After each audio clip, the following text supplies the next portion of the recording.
time, Artosis, for Haiba against Flash. I am even more excited about this match than I was first against Jackchi, and I'm not joking. Yeah, I can't wait to see what Haiba does here. Listen, Flash is like, he's one of the smartest and greatest minds ever. Let's talk about this because we get a lot of new viewers every time here. Flash was the best StarCraft 1 player. Yes, which means he's the greatest gamer that ever lived. Because that's the hardest game that there ever was with the highest level of pro gaming. Yep. So he is with the the greatest. most history. Yeah.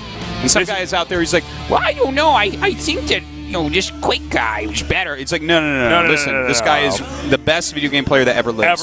Ever. But in StarCraft 2, he's not quite there yet where he was at StarCraft 1. And here's the thing, though. He's kind of robotic. Like, he gets insanely good macro builds, and he just knows how to stop everything with them. He is like... he does mix and cheese. Whenever I think about Flash, he reminds me of the T-1000. Yeah. You know what I mean? Yeah, something like that. Something like that. He's an army of T-1000s, basically. Yeah, basically. He's so strong. Now, Haiba is a little engine that could. Like, this guy... he is a little engine that could. Like, this guy has beaten so many people we don't expect him to beat through the cheesiest cheese. I mean, he cheeses so heavily. And the thing is, this guy he can cheeses play so hard, he should get sponsored by Kraft Macaroni. Okay? Yeah, I mean, well, that's not real cheese. He should get sponsored by France. Now, that's so stupid. Oh my God! And then his ID, his tag can be Le. So Le Haiba. Le Haiba. All right, so Haiba, though, here's the thing. He can back up and play a pretty good macro game. It's not the best, but he can play a pretty strong one. He can play some mid-range games, too. So he has a decent amount of range that makes it a little bit scary to play too defensive against him. Yeah. And he mixes it up pretty well. Now here's the thing that I look at, okay? Flash loves 3 command center. Haiba knows this. Haiba is going to probably do builds, I think, that are going to abuse 3 quick commands. Now, I think for Flash today, it's going to be like command or barracks command. Probably command, though, into factory Hellions into command. Okay, I think that's what we're basically seeing from Flash. He mixes and cheese sometimes. It'd be weird, I think, to mix it in against Haiba. Because Haiba's so crazy, he might just go for like a 6 pool. But, like, if you know your opponent is doing things like that, as Haiba should basically understand, he could have some really crazy stuff ready for it. I'm not even sure exactly what. Now, here's Flash. Now, Flash is a master of preparation, so he knows what he's getting himself into here with Haiba. Yeah. He saw those games that Fantasy lost. Yeah. And... I mean, man, we really thought Fantasy was going to win that, especially after the first bungled cheese. For a long time, I underestimated Haiba Tasteless because there's patterns in his play, man. He's going to cheese you. But you know what? It's a dangerous style to play against, and he has shown us some okay macro games too. So I don't know. We'll see. I'm so excited to see what the hell he's going to do. Yeah, me too. I'm so curious. Well, our map is going to be Frost.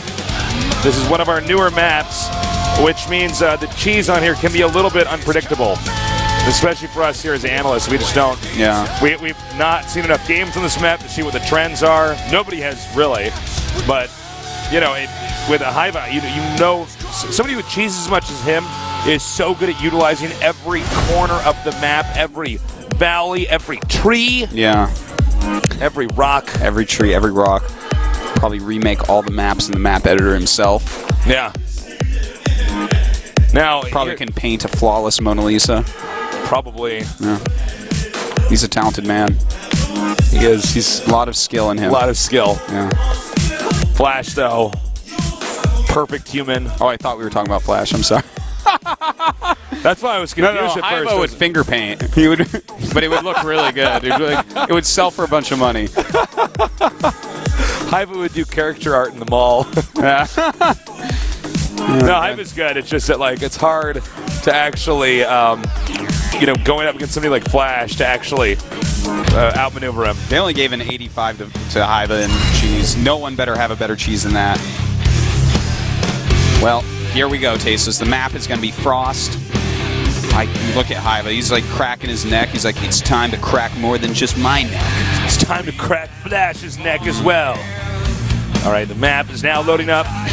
Again, Frost, one of our newer maps, so we don't really know what to expect here. It's a huge map. I believe it's the same size. I feel like I'm as watching. Whirlwind. I feel like this is Dragonlance and Hiva's Raceland going up against the gods to gain godhood. Oh, excellent. That's actually. I know you haven't read Dragonlance, I but haven't, some but nerd out there was like, wow! All right, game 1, our second best of 3 is ready. So let's do this. Cross spots in the bottom right. We have our Zerg player known for cheesing. Will he do that this time? We'll see soon. He is. So Hiva. I tell you, he's not going to play a macro game tasteless. I like that colored key on that keyboard. Oh, that's a nice little entry key, isn't it? Yeah. So he doesn't miss shift. In the upper left, we have our the best StarCraft 1 player of all time, hands down. He is. KT Roster Flash. By the way, big cheers to the new overlays for GOM TV. We have some sick new little overlays. You can see in the top right, it shows things like income and how many workers versus army you have as far as your supply. Really liking this overlay this season. Yeah, I'm loving it. Well, I feel like with any good TV show, it gets better and better every season. Yeah. And I think you can definitely say that for us here at Codas. No, we certainly are not like The Simpsons or something. Maybe we're the beginning of The Simpsons, but we're going to keep Simpsons always make me sad. It's not, The Simpsons is funny, but they went through so many writers. Well, I Do you know how much those voice actors make? Oh, that must be so much. No, it's like crazy. Like crazy. Like that's awesome. Good for them.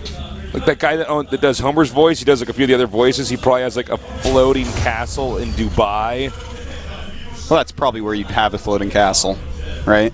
Dubai, yeah, good place to have a floating castle. Yeah, but it might get crowded. Conan O'Brien used to write for The Simpsons. Did you know that? He was one of them. Yep. Oh, that's neat. That's good to know. Oh, wow.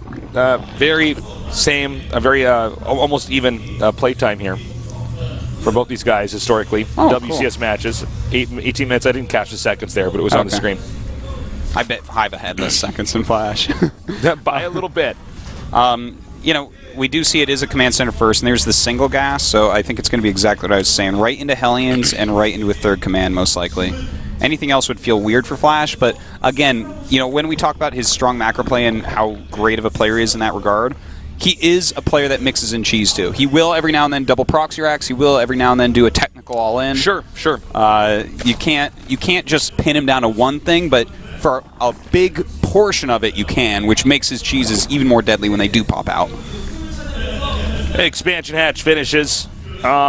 This actually should be a freaking long game here because this map, endgame TVZ, excuse me, it gets very technical. There's so many ways that Zerg can actually run around, and the center of the map is so weird.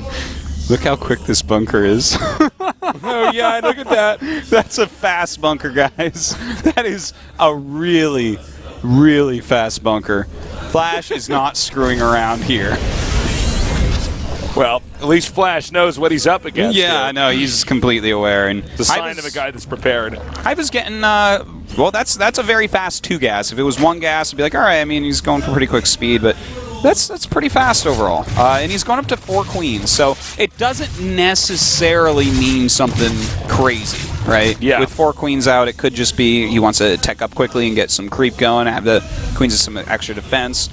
And there's that third command center exactly as predicted from Flash. So no big surprises from him, especially There's that. Lyot on this map. Yeah. Didn't know that. Didn't know they were indigenous. It's related to, to area. a coyote. Must be. There's a Tastalope and an Artosalope. Yeah, I've seen those. In the Heart of the Swarm single player. It's, as there should be, Tasteless. We would be some sort of jackalopes if we were animals, probably. Just kind if we were real in the StarCraft universe, we would definitely be neutral units. Well, the third hatchery going to be coming up. And let's see here. Well, I mean, Hiva's still mining a lot of gas. And, by the way, Hive also spotting that command center there. And okay, so everything is like just very normal still. Just the small alterations by both sides. The extra gas from Haiba, which I wonder if that's going to be for a double Evo coming up. It looks like it. So he might actually just go for like really kind of a mixture of aggression and greed. This is about as tall of an order as you can get is to beat Flash in a standard game of StarCraft. Yeah. But, you know, I have to point out, because a lot of people just have seen Haiba in, like, WCS Korea, basically. But this guy actually got Rookie of the Year in StarCraft 1. He was actually a player that would be fielded against the top players in the world for his team Istro. A team that, like, Parting, Keen, so many of these top players came from. A team you actually lived with, by the way. Yeah, and he was like one of the big aces on the team where this guy actually could and did beat the best players in the world. He's actually making a lot of Lings Artosis. He is, as expected. He's up to 16 now being made, and he's not stopping. He's got other Lings coming up here. Uh-oh. This is just some sneakery. This is slightly different from what we saw from Sleep yesterday, but very similar to what we saw from Sleep yesterday.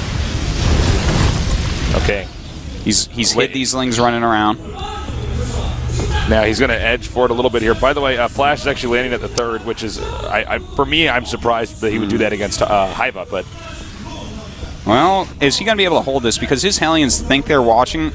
I almost feel like he has never played this map. I was going to say, why is it? He has nothing spotting this against Haiba. He has 6 Hellions in the front, but like we saw when people were playing against Sleep last night, they knew to spread out. Oh, this is... Oh, okay, never mind. I actually made that right.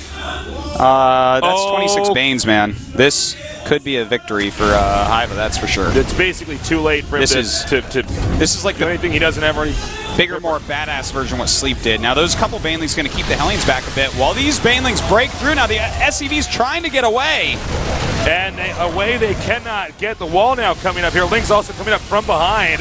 The Hellions are still being very well controlled. And sending them to the third, actually. That's surprising. A lot of SCVs actually got away right there, but will they get away in the main base? He's not really splitting the Banelings very much. Looks like he's doing some other things at the same time. There's actually so much going on in this bird's eye view shot we have here. He's killing off a lot of SCVs over there. The only real remaining SCVs in bulk are the ones right here next to the Hellions, which I believe are on auto repair. Yeah, it looks like they are. He's trying to repair as much as he can. Only a couple of Hellions have remained alive here. And so far, Haiba has killed off 25 SCVs, so not bad at all. That is a huge amount of SCVs. It's going to be very hard for Flash to recover from this. Now, if there's anybody who can recover from this, it would be Flash. But with this many more Lings, well, his Hellion count has been reduced to 1, so he's basically going to try to defend with 13 Marines. He's only got 24 SCVs, so his economy is garbage. Like, this is going to be very difficult to stop him. Oh man, Banelings coming in there from behind. The SCV's trying to help out as well. He is going to clean up that first little set of Lings, but there's more coming. He does have 10 Banelings, which should be there they are. Coming up over here. This medevac should actually be depleted of energy, I believe. Yeah, you're right. It is completely out, so it's barely healing anything. These Banelings walking forward, going after the SCVs now, and oh my god. Yeah. 35. From here, all the Zerg has to do is keep making Lings. And looks like he's doing that. So this should be a 1-0 here. Haiba staying true to his reputation. Yeah. Flash got cheesed out. GG. Okay, so you'd say it's an upset, but then again, Haiba keeps doing this to top-tier Terrans, so... That was well done. Flash can't be very happy. You can see that little head shake there. That's about as much emotion as he normally shows ever. So he's upset about that. He's not happy at all. He knows he needs a lot of WCS points. And following the loser match, I think in this group, First is actually the most dangerous player for Flash. Actually, you know what? Yeah. I totally agree with that. That's a really good observation. First is so good at PvT, and Flash is, I think, more of your traditional Terran. Yeah. I don't think Flash would do an SCV timing. Yeah, that's not. The thing is, even if you do, you don't know if you're going to kill First with it. It's hard to say. So Haiba does that. I got to be critical of Flash here, and I know that's a rare thing to do, to be critical of him, but I don't know how he let these Lings just run around. I feel like he hasn't played the map. Like, yeah, I don't.